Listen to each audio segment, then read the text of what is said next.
Well, the book is structured around, the theme of grace and different aspects of grace in the parables. And I think one of the things that I learned was just how much grace really pervades the parables and how the parables just bring out a different aspect of grace. So it really has made me think about the nature of grace, what is the role of grace in the life of the believer, and has just given me a different perspective on aspects of grace and different parts of the parables. So, for example, in the parable of the workers of the vineyard, I think you look at it sometimes and you're thinking like, how could the owner give the same amount of money to the persons who only worked 1 hour as opposed to the ones who worked all day? That seems so unfair.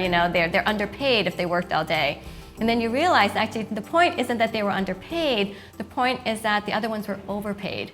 And if you really begin to focus on that aspect of grace, just how magnificent that grace is, it really tells you something about grace and maybe more importantly, the grace giver and what's available, or just even other things in terms of you're thinking about, the parable of the prodigal son.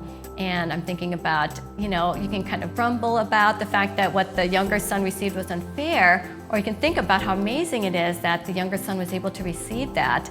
And then again, the idea of, are we able to receive the grace?